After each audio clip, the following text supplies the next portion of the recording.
नमस्कार दोस्तों, मैं विकास। स्वागत है आपका स्टडी मेरी जिद में। जैसा कि आपका सीटेट एग्ज़ाम 2023 के लिए पर्यावरण में बहुविकल्पीय प्रश्नों की टेस्ट सीरीज चल रही है, उसी क्रम में आपका ये अगला वीडियो है सेट नंबर 3, जिसमें हम पर्यावरण के टॉप 30 क्वेश्चन देखेंगे जो आपकी सीटेट एग्ज़ाम 2023 के लिए बहुत ही मोस्ट इंपॉर्टेंट होने वाले हैं। तो चलिए शुरुआत करते हैं। प्रश्नों की जो संख्या की जो सीरीज है वो 121 से लेकर 150 तक होगी।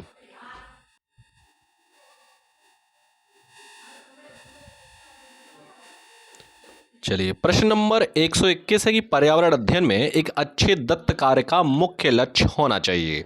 ऑप्शन ए, अधिगम विस्तार के अवसर उपलब्ध कराना। ऑप्शन बी, प्रभावी अधिगम के लिए पाठ की दोहराई। ऑप्शन सी, समय का बेहतर उपयोग सुनिश्चित करना। ऑप्शन डी, शिक्षार्थियों को अनुशासन में बनाए रखना। तो प्रश्न 121 का जो आंसर है ऑप्शन ए बिल्कुल सही हो जाएगा आपका, अधिगम विस्तार के अवसर उपलब्ध कराना। आगे बढ़ेंगे, प्रश्न नंबर आपका दूसरा देखेंगे। प्रश्न दूसरा है कि पर्यावरण अध्ययन की पाठ्य पुस्तकों में विभिन्न प्रकरणों में एक खंड करके देखो को शामिल किया गया है, जिसका उद्देश्य है ऑप्शन ए, घर में शिक्षार्थियों को व्यस्त रखना। ऑप्शन बी, प्रत्यक्ष हस्तपरक अनुभव उपलब्ध कराना। ऑप्शन सी, परीक्षा में निष्पादन को सुधारना। ऑप्शन डी, वैज्ञानिक शब्दावली की परिभाषाएं सीखना। तो प्रश्न 122 का जो आंसर है ऑप्शन बी आपका बिल्कुल सही हो जाएगा, प्रत्यक्ष हस्तपरक अनुभव उपलब्ध कराना। आगे बढ़ते हैं, प्रश्न आपका अगला देखेंगे। प्रश्न नंबर 123 कि कविता पर्यावरण अध्ययन की कक्षा में गरीबी, निरक्षरता और वर्ग असमानता जैसे सामाजिक मुद्दे पर बल देना चाहती है। निम्नलिखित में से कौन सा अधिगम अनुभव इस उद्देश्य की प्राप्ति में अधिक प्रभावी होगा? ऑप्शन ए, शिक्षार्थियों को संबंधित मुद्दों पर स्लोगन लिखने के लिए कहना। ऑप्शन बी, संबंधित मुद्दों पर विशेष व्याख्यानों का आयोजन करना। ऑप्शन सी, विद्यार्थियों से संबंधित सामाजिक मुद्दों का चार्ट तैयार करने के लिए कहना। ऑप्शन डी, शिक्षार्थियों को संबंधित जानकारी एकत्र करने और विश्लेषण करने के लिए सामूहिक परियोजना के लिए कहना। तो प्रश्न 123 का जो आंसर है ऑप्शन आपका डी बिल्कुल सही हो जाएगा कि शिक्षार्थियों को संबंधित जानकारी एकत्र करने और विश्लेषण तैयार करने के लिए सामूहिक परियोजना के लिए तैयार करना। आगे बढ़ते हैं, प्रश्न नंबर 124 है कि सहयोगात्मक अधिगम में पुराने एवं अधिक दक्ष विद्यार्थी छोटे एवं कम कुशल विद्यार्थियों का आकलन करते हैं। ऑप्शन ए, समूहों में द्वंद्व। ऑप्शन बी, गहन प्रतियोगिता। ऑप्शन सी, उच्च उपलब्धि और स्वगरिमा। ऑप्शन डी, उच्च नैतिक विकास। तो प्रश्न 124 का जो आंसर है ऑप्शन सी आपका बिल्कुल सही हो जाएगा, उच्च उपलब्धि और स्वगरिमा। आगे बढ़ते हैं, प्रश्न नंबर 125 है कि पर्यावरण अध्ययन की कक्षा में संकल्पनाओं को स्पष्ट करने के लिए कविताओं और कहानी कथन का प्रयोग करना सहायता करना है। ऑप्शन ए, पाठ को आनंदमयी और रोचक बनाने में। ऑप्शन बी, स्थानीय एवं वैश्विक स्तर पर संसार की प्रकृति को खोजने और कल्पना करने की योग्यता को बढ़ावा देने में। ऑप्शन सी, शिक्षार्थियों में निहित भाषा एवं संस्कृति विविधताओं का ध्यान रखने में। ऑप्शन डी, सही दिशा में विद्यार्थियों की ऊर्जा को सामारीकरण करने में, सारणीकरण करने में, सॉरी। प्रश्न 125 का यहाँ पर आंसर होगा ऑप्शन आपका बी बिल्कुल आपका सही हो जाएगा, स्थानीय एवं वैश्विक स्तर पर संसार की प्राकृतिक और खोजने और कल्पना करने की योग्यता को बढ़ावा देने में। आगे बढ़ते हैं, प्रश्न नंबर 126 है आपका कि परिवार निर्माण का दायित्व होता है। ऑप्शन ए, पुत्र का। ऑप्शन बी, पत्नी का। ऑप्शन सी, पति का। ऑप्शन डी, पति पत्नी का। तो प्रश्न 126 का जो आंसर है ऑप्शन डी बिल्कुल सही हो जाएगा, पति पत्नी दोनों का। प्रश्न 127 है कि फीफा कप किस खेल से संबंधित है? Option A, hockey. Option B, football. Option C, cricket. Option D, tennis. तो प्रश्न 127 का जो आंसर है ऑप्शन बी बिल्कुल सही हो जाएगा, फुटबॉल। आगे बढ़ते हैं, प्रश्न नंबर 128 है कि पौधे एवं पेड़ों द्वारा खाना तैयार करने की प्रक्रिया क्या कहलाती है? Option A, carbohydrolysis. Option B, मोटोबोलिक थिनसेसिस। ऑप्शन सी, फोटोबोलिक थिनसेसिस। Option D, photosynthesis. तो प्रश्न 128 का जो आंसर है ऑप्शन डी बिल्कुल सही हो जाएगा, फोटोसिंथेसिस। आगे बढ़ेंगे, प्रश्न नंबर 129 है कि सबसे छोटा पक्षी कौन सा है? Option A, kiwi. Option B, hummingbird. Option C, शुतुरमुर्ग। Option D, penguin. तो प्रश्न 129 का जो आंसर है ऑप्शन बी बिल्कुल सही हो जाएगा, हमिंग बर्ड। प्रश्न 130 है, कैसीन का सबसे अच्छा स्रोत होता है? ऑप्शन ए दूध, ऑप्शन बी मांस, ऑप्शन सी मक्खन, ऑप्शन डी अंडा। तो प्रश्न 130 का जो आंसर है ऑप्शन ए बिल्कुल सही हो जाएगा। कैसीन का सबसे अच्छा स्रोत होता है दूध। आगे बढ़ते हैं, प्रश्न आपका अगला देखेंगे। प्रश्न नंबर 131 है कि हमारे शरीर में जल की मात्रा है। ऑप्शन ए लगभग 50%, ऑप्शन बी लगभग 60%, ऑप्शन सी लगभग 80%, ऑप्शन डी लगभग 75%। तो प्रश्न 131 का जो आंसर है वो ऑप्शन सी आपका बिल्कुल सही हो जाएगा, लगभग 80%। आगे बढ़ते हैं, प्रश्न नंबर 132 है कि भारत का कौन सा शहर 7 टापुओं का नगर कहलाता है? Option A Mumbai, option B Chennai, option C Bengaluru, option D Jaipur. तो प्रश्न 132 का जो आंसर है ऑप्शन ए बिल्कुल सही हो जाएगा, मुंबई। आगे बढ़ेंगे, प्रश्न नंबर 133 है कि भारत में ग्वार का पारंपरिक रूप से सब्जी या पशु आहार के रूप में उपयोग किया जाता है, किंतु हाल ही में इसकी खेती ने महत्व का स्थान प्राप्त कर लिया है। इस संदर्भ में निम्नलिखित में से कौन सा कथन सही है? ऑप्शन ए बीजों से निकाला गया तेल जैव निम्नीकरण सुघटनाएं के निर्माण में प्रयुक्त होता है। ऑप्शन बी इसके बीजों से निर्मित गोद सेल गैस के निष्कर्षण में प्रयुक्त होता है। ऑप्शन सी इस पौधे की पत्तियों के सार में प्रतिहिस्टामिन गुणधर्म होता है। ऑप्शन डी यह उच्च गुणवत्ता के जैव डीजल का एक स्रोत है।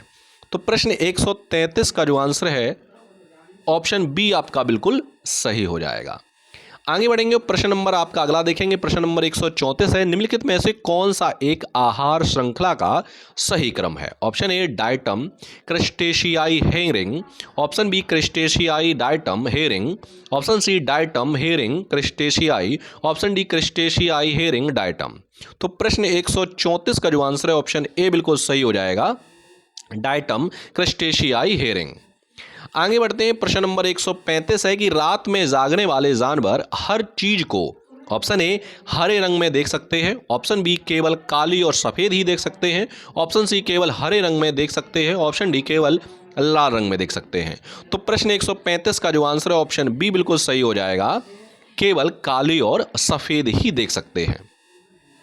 आगे बढ़ेंगे, प्रश्न नंबर 136 है कि यदि आप रेलगाड़ी द्वारा अहमदाबाद जाएं तो आपको रेलवे स्टेशन पर अधिकतर बेचने वाले खाने की कौन सी चीजें बेचते मिलेंगे? ऑप्शन ए ढोकला चटनी नींबू वाले चावल, ऑप्शन बी छोले भटूरे तथा लस्सी, ऑप्शन सी इडली चटनी तथा बड़ा चटनी, ऑप्शन डी पूरी साग तथा ठंडा दूध। तो 136 का जो आंसर है ऑप्शन ए बिल्कुल सही हो जाएगा, ढोकला चटनी नींबू वाले चावल। आगे बढ़ते हैं, प्रश्न नंबर 137 है कि पके हुए चावल रेफ्रिजरेटर में अपेक्षाकृत लंबे समय तक परिरक्षित किए जा सकते हैं क्योंकि? ऑप्शन ए कम तापमान पर भोजन का नमी तत्व घट जाता है, ऑप्शन बी रेफ्रिजरेटर में कुछ ऐसे रसायन होते हैं जो रोगाणुओं को नष्ट कर देते हैं, ऑप्शन सी कम तापमान पर रोगाणु निष्क्रिय हो जाते हैं, ऑप्शन डी रोगाणु कम तापमान पर नष्ट हो जाते हैं। तो प्रश्न 137 का जो आंसर है ऑप्शन सी आपका बिल्कुल सही हो जाएगा, कम तापमान पर रोगाणु निष्क्रिय हो जाते हैं। आगे बढ़ेंगे, प्रश्न नंबर 138 है कि क्वथन और बाष्पीकरण में अंतर क्या है? प्रश्न 138 क्वथन और बाष्पीकरण में अंतर क्या है? ऑप्शन ए है क्वथन से द्रव का आयतन कम हो जाता है जबकि बाष्पीकरण में नहीं, ऑप्शन बी क्वथन में द्रव से वाष्प में परिवर्तन देखा जा सकता है जबकि बाष्पीकरण में देखा नहीं जा सकता है, और ऑप्शन आपका सी है कि क्वथन से जल की अवस्था बदल जाती है जबकि बाष्पीकरण में नहीं, ऑप्शन डी है बाष्पीकरण किसी भी तापमान पर हो सकता है जबकि क्वथन नहीं। तो यहां पर आपका जो आंसर है ऑप्शन डी आपका बिल्कुल सही हो जाएगा। आगे बढ़ेंगे, प्रश्न नंबर 139 है कि पालतू पशु के बीमार होने पर क्या करना चाहिए? ऑप्शन ए पशु चिकित्सालय ले जाना चाहिए, ऑप्शन बी घर पर आराम कराना चाहिए, ऑप्शन सी उन्हें नहलाना चाहिए, ऑप्शन डी उन्हें छोड़ देना चाहिए। तो प्रश्न 139 का जो आंसर है ऑप्शन ए बिल्कुल सही हो जाएगा, पशु चिकित्सालय ले जाना चाहिए। प्रश्न 140 है कि नींबू साधारण पानी में डूब जाता है लेकिन नमकीन पानी में तैरता रहता है, क्यों? ऑप्शन ए नींबू का घनत्व नमकीन पानी में अधिक हो जाता है, ऑप्शन बी नींबू का घनत्व नमकीन पानी में कम हो जाता है, ऑप्शन सी नमकीन पानी का घनत्व साधारण पानी के घनत्व से अधिक होता है, ऑप्शन डी साधारण पानी का घनत्व नमकीन पानी के घनत्व से अधिक होता है। तो प्रश्न 140 का जो आंसर है ऑप्शन सी आपका बिल्कुल सही हो जाएगा। आगे बढ़ेंगे। प्रश्न 141 है कि पर्यावरण अध्ययन के शिक्षक के रूप में चिड़ियाघर के भ्रमण का आयोजन करने का मुख्य उद्देश्य होना चाहिए। ऑप्शन ए, शिक्षा की गुणवत्ता के बारे में अभिभावकों को स्पष्ट कराना। ऑप्शन बी, शिक्षार्थियों को आनंद और मजा उपलब्ध कराना। ऑप्शन सी, नित्य शिक्षण कार्यक्रम की एक सरसता को बदलना। ऑप्शन डी, शिक्षार्थियों को सक्रिय अधिगम अनुभव उपलब्ध कराना। तो प्रश्न 141 का जो आंसर है ऑप्शन डी सही हो जाएगा, शिक्षार्थियों को सक्रिय अधिगम अनुभव उपलब्ध कराना। प्रश्न 142 है, सामाजिक विज्ञान के संदर्भ में पर्यावरण अध्ययन पढ़ने का निम्नलिखित में से कौन सा उद्देश्य नहीं है। ऑप्शन ए, इसे बच्चों को मुख्य शब्दावली की सही परिभाषा याद करने योग्य बनाना चाहिए। ऑप्शन बी, इसे शिक्षार्थियों को विद्यमान विचारों और अभ्यासों पर प्रश्न करने के योग्य बनाना चाहिए। ऑप्शन सी, इसे बच्चों को समाज के एक जिम्मेदार सदस्य के रूप में बढ़ने के योग्य बनाना चाहिए। ऑप्शन सी, डी, इसे बच्चों को संस्कृति अभ्यासों में विविधता का सम्मान करने योग्य बनाना चाहिए। तो प्रश्न 142 का जो आंसर है ऑप्शन ए आपका बिल्कुल सही हो जाएगा। यहां पर इसे बच्चों को मुख्य शब्दावली की सही परिभाषा याद करने योग्य बनाना चाहिए। आगे बढ़ेंगे। प्रश्न नंबर 143 है कि एक विद्यालय ने राजस्थान के लिए कक्षा 5 के बच्चे के शैक्षिक भ्रमण की योजना बनाई। भ्रमण के दौरान बच्चे से आपकी क्या अपेक्षाएं रहेंगी। ऑप्शन ए, यदि उनके कोई प्रश्न हो तो उन्हें दर्ज कर लेना चाहिए और घर पहुंचने के बाद अभिभावकों से उन्हें पूछना चाहिए। प्रश्न ऑप्शन बी है चीज़ों के बारे में बिना कोई प्रश्न पूछे सभी का अवलोकन करना चाहिए। आगे बढ़ेंगे। ऑप्शन सी है, उन्हें आनंद उठाना चाहिए। ऑप्शन डी है, उन्हें ध्यान से अवलोकन करना चाहिए, टिप्पणियां दर्ज करनी चाहिए और बाकी बच्चों तथा शिक्षक के साथ अपने अवलोकनों को बांटना चाहिए। तो यहां पर इसका जो आंसर है ऑप्शन डी आपका बिल्कुल सही हो जाएगा। आगे बढ़ेंगे। प्रश्न 144 है कि पर्यावरण अध्ययन के शिक्षक को निम्नलिखित में से किस कथन पर अधिक विश्वास करना चाहिए। ऑप्शन ए, सभी शिक्षार्थियों को विद्यालय में समान अधिकार मिलने चाहिए। ऑप्शन बी, शिक्षार्थियों को शिक्षा के अलावा और किसी और ध्यान नहीं देना चाहिए। ऑप्शन सी, शिक्षार्थियों को अपने बाह्य व्यक्तित्व पर ध्यान नहीं देना चाहिए। ऑप्शन डी, शिक्षकों को अपने बाह्य व्यक्तित्व पर ध्यान नहीं देना चाहिए। तो प्रश्न 144 का जो आंसर है ऑप्शन आपका सी बिल्कुल सही हो जाएगा कि शिक्षार्थियों को अपने बाह्य व्यक्तित्व पर ध्यान नहीं देना चाहिए। आगे बढ़ते हैं। प्रश्न 145 है कि पर्यावरण शिक्षण में परियोजनाओं का सिद्धांत है। ऑप्शन ए, जीवन के समस्त अनुभवों का कुछ भाग परियोजना कार्य में प्रयोग करना। ऑप्शन बी, शिक्षार्थियों द्वारा परियोजना कार्य स्वयं करके सीखना। ऑप्शन सी, शिक्षार्थियों में सहचार्य द्वारा सीखने को क्षुब्ध करना। ऑप्शन डी, शिक्षार्थियों द्वारा साथियों का सहयोग करना।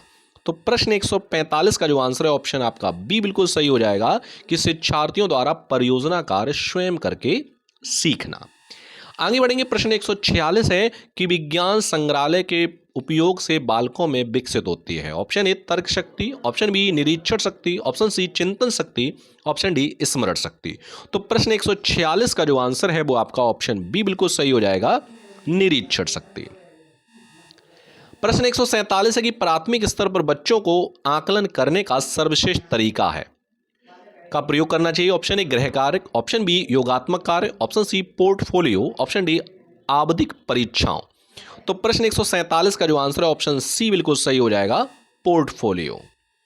आगे बढ़ेंगे। प्रश्न 148 है कि एक शिक्षक पढ़ाते समय श्रव्य दृश्य सामग्रियों एवं शारीरिक गतिविधियों का उपयोग करता है क्योंकि ये। ऑप्शन ए, अधिगम वृद्धि में अधिकतम इंद्रियों का उपयोग करते हैं। ऑप्शन बी, शिक्षक को आराम उपलब्ध कराते हैं। ऑप्शन सी, प्रभावी आकलन को सुगम बनाते हैं। ऑप्शन डी, शिक्षार्थियों को दिशा परिवर्तन उपलब्ध कराते हैं। तो प्रश्न 148 का जो आंसर है ऑप्शन ए बिल्कुल सही हो जाएगा कि अधिगम वृद्धि में अधिकतम इंद्रियों का उपयोग करते हैं। प्रश्न 149 है कि कक्षा 4 के शिक्षार्थियों को हवा सब जगह है प्रकरण पढ़ाते समय गीतिका निम्नलिखित गतिविधियों को करने की योजना बनाती है। ऑप्शन ए, प्रकरण से संबंधित प्रश्न पूछना। ऑप्शन बी, शिक्षार्थियों को क्षेत्र भ्रमण पर ले जाना। ऑप्शन सी, विशिष्ट उदाहरणों से संकल्पना की व्याख्या करना। ऑप्शन डी, संकल्पना को समझने के लिए मल्टीमीडिया कैप्सूल का प्रयोग करना। तो यहाँ पर प्रश्न 149 का जो आंसर है ऑप्शन बी बिल्कुल सही हो जाएगा कि शिक्षार्थियों को क्षेत्र भ्रमण पर ले जाना।